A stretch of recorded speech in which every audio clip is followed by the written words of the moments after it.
Hi, I'm Robert Oakes, author of the new book Ghosts of the Berkshires, due out on September 21st, and now available for pre-order on Amazon and Barnes & Noble. For the last decade, I have been ghost tour guide at the Mount in Lenox, Massachusetts, telling tales of eerie encounters that many have claimed to experience there. Writing Ghosts of the Berkshires gave me the chance to step off the grounds of the Mount and explore the lore of this entire region. Along the way, one of my guides was local author Willard Douglas Cokesy, whose Ghosts of Old Berkshire, published in 1934, was the source of several of the stories featured in my book. One such story, The Ghost of Green River, tells of the spirit of a Hessian soldier that haunted the town of Egremont during the Revolutionary War.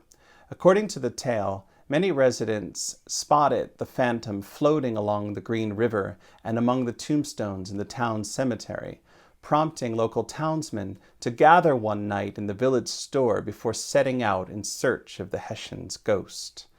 These men were determined to debunk the sightings, but when they saw the ghost rise up from his grave and drift to the nearby river, each man became a true believer.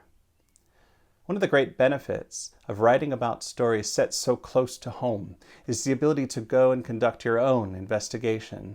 Egremont is just a quick drive away, so let's go there now and see what we can find.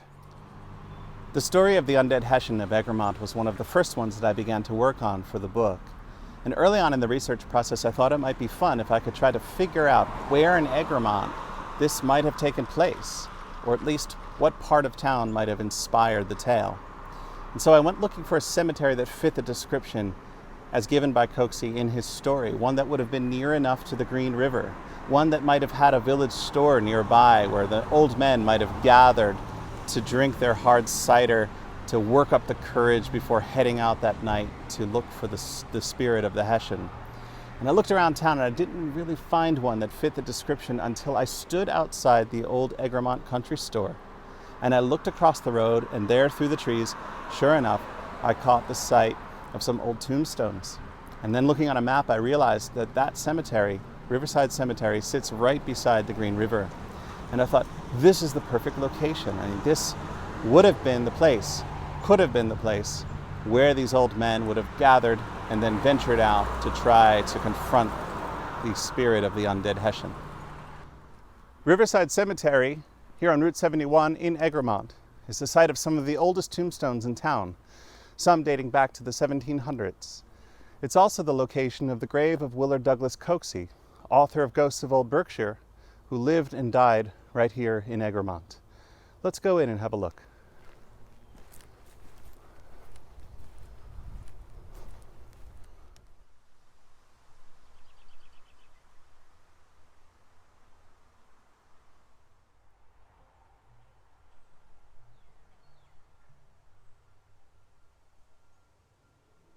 Okay, we're now here at the gravesite of Willard Douglas Cokesy, who was born in 1861, died in 1943, and so far as I know, lived much of his life right here in Egremont.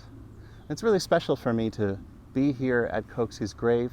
He really was such a big inspiration and influence for my book, kept alive so many of these old stories through his own writings. And it's kind of cool to imagine that Cokesy may now be buried in the very cemetery where he set his story, Ghosts of Green River. It's not clear whether this is the same cemetery, although it does fit the description. We are very near to the edge of the Green River, which is just beyond that tree line over there. And he did imagine in his tale that the spirit of the undead Hessian rose up from the grave and drifted off toward the tree line and over toward the river there.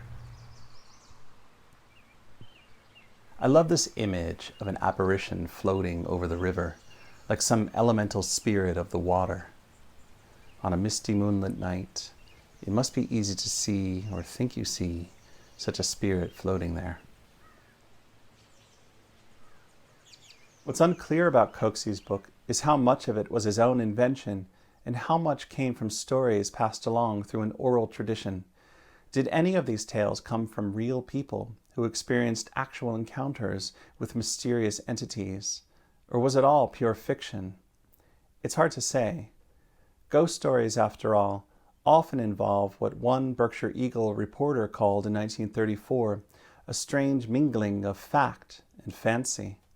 Can we always know where fancy ends and fact begins?